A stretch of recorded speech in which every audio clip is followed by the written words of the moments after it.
Porque Jesus falava em parábolas. Hoje Jesus conta duas parábolas para nos falar a respeito do reino de Deus.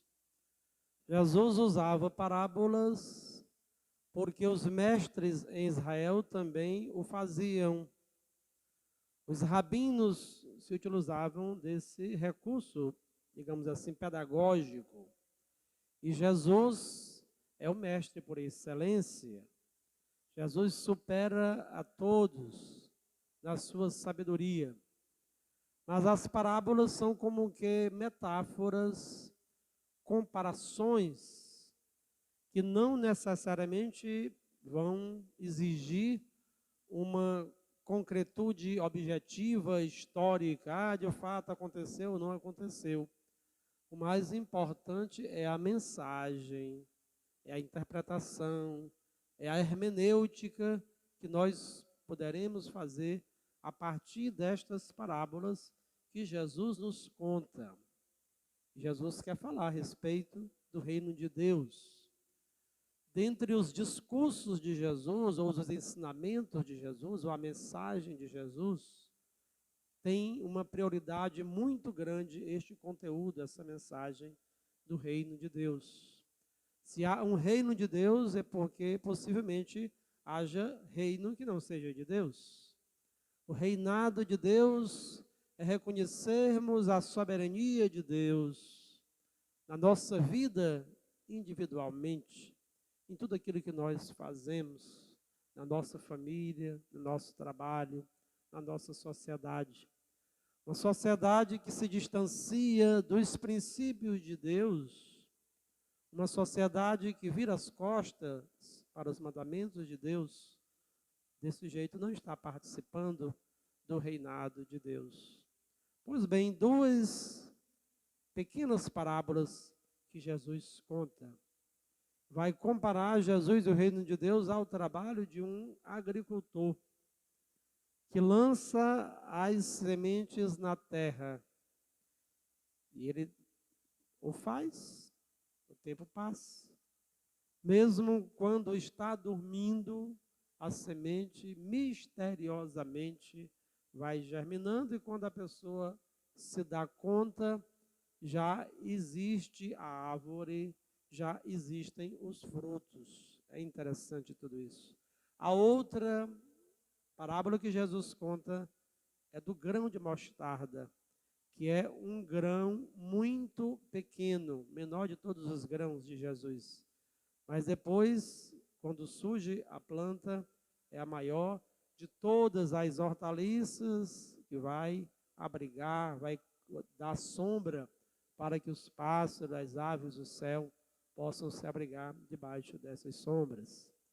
O que nós diríamos em relação a tudo isso?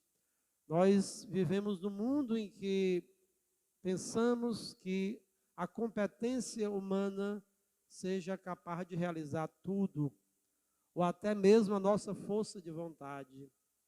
E eu diria que este evangelho para nós tem um caráter antipelagiano. Vou explicar isso. Antipelagiano porque no início do cristianismo houve uma heresia. Heresia é todo ensinamento contrário ao ensinamento de Cristo e da sua igreja. E Pelágio foi um monge que viveu no quarto, quinto século da era cristã. E este homem pregava que o ser humano, com a sua força de vontade, com o seu caráter, com a sua disposição, com as suas virtudes, o ser humano é capaz de ser bom, é capaz, inclusive, de atingir a santidade, de se aproximar de Deus. Vai combater o pelagianismo o grande Santo Agostinho, que vai dizer que não, nós seres humanos podemos ter o máximo de boa vontade para sermos santos, mas existiu a queda original, existiu o pecado original. Nós somos reféns deste pecado. Nós haveremos de experimentar a fraqueza humana sempre, ao longo de toda a vida. Portanto, nós não podemos confiar em nós mesmos, que nós vamos conseguir ser bons, que por nossa boa vontade vamos vencer a ira, a cólera, os defeitos, os vícios, de maneira alguma. Santo Agostinho nos faz lembrar que houve o pecado original, nos faz lembrar também que o Satanás existe, as forças diabólicas existem. E assim como Jesus foi tentado, nós também somos tentados em tudo aquilo que nós fazemos. E quanto mais quisermos ser fiéis a Deus, quanto mais quisermos ser justos e santos, mais nós também vamos fracassar se nós prescindirmos da graça de Deus. É uma outra realidade que nós não podemos esquecer, o que nos ensina Santo Agostinho, quando vai combater o pelagianismo, para dizer: sem a graça de Deus nós não fazemos nada. É pela graça de Deus que eu sou o que sou. Vai nos dizer São Paulo, um homem que era pecador, que perseguia a fé cristã, os cristãos, e ele se transforma, porque se deixa plasmar pela graça de Deus, pelo amor de Deus. Quando nós somos alcançados pela graça de Deus, tudo em nós é diferente. O Papa Francisco, no ano de 2018, ele lançou um documento interessante que falava da santidade. Gaudete Exsultate, que ele vai dizer quais são, digamos assim, os grandes óbices, os grandes inimigos da santidade. E ele vai colocar dentre esses inimigos, esse que eles chamam pelagianismo moderno. É nós vivermos hoje em busca da competência. Ah, meu Deus do céu, né? A gente hoje se encanta, né, com a tecnologia. Estou aqui de frente, né, o André, né, que é engenheiro, pouco dia estávamos vendo no computador, em 3D, como é que vai ficar essa torre da igreja, vai ficar linda, né? Depois eu conversava com outro engenheiro, com o Adriano, como é que era no passado isso, né? Como é que os engenheiros faziam, os arquitetos, quando não havia esses recursos tecnológicos, né, tudo na canetinha ali, né? E eram obras que permaneciam para todos sempre. Então, assim, nós não podemos também ficar reféns, encantados com tudo isso. A tecnologia traz muita coisa boa, traz muita coisa ruim. Infelizmente, há pessoas hoje, jovens, que nem na missa conseguem passar 10 minutos escutando a homilia do padre ou concentrados na hora da consagração, porque tem que estar com a tela na mão, escravos da tela, escravos do computador, escravos de um tablet, escravos de um celular.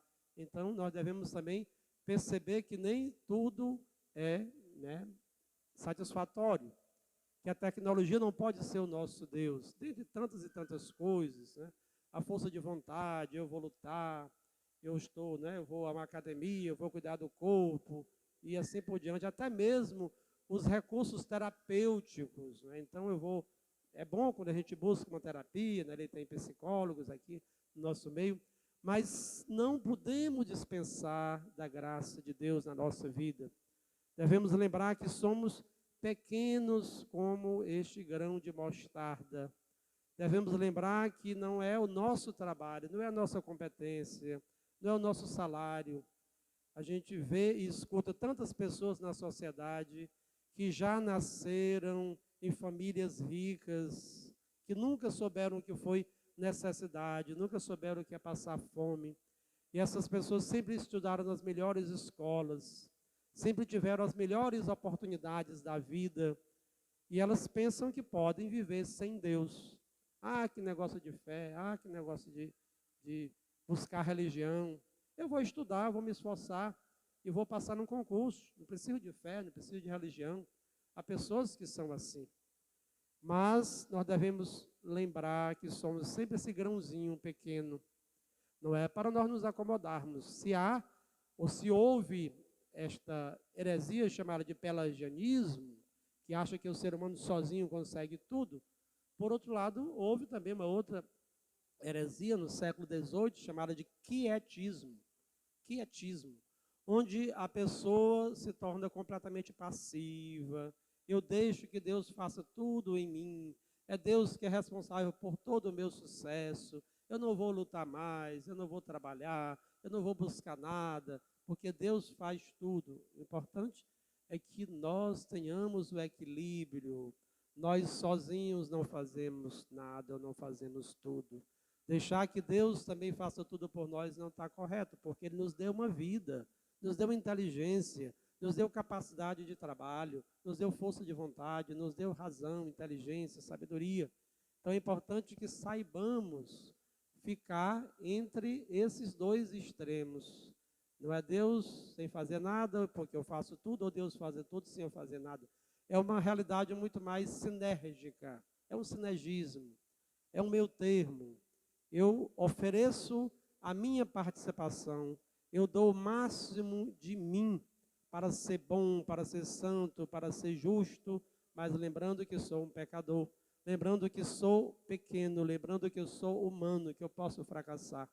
Mas, acima de tudo, deixando que o Senhor conduza os meus passos, que o Senhor Deus nos enriqueça com a sua graça, que o Senhor Deus nos santifique. Eu digo muito isso. Por que Jesus morreu na cruz? Olhemos para essa cruz.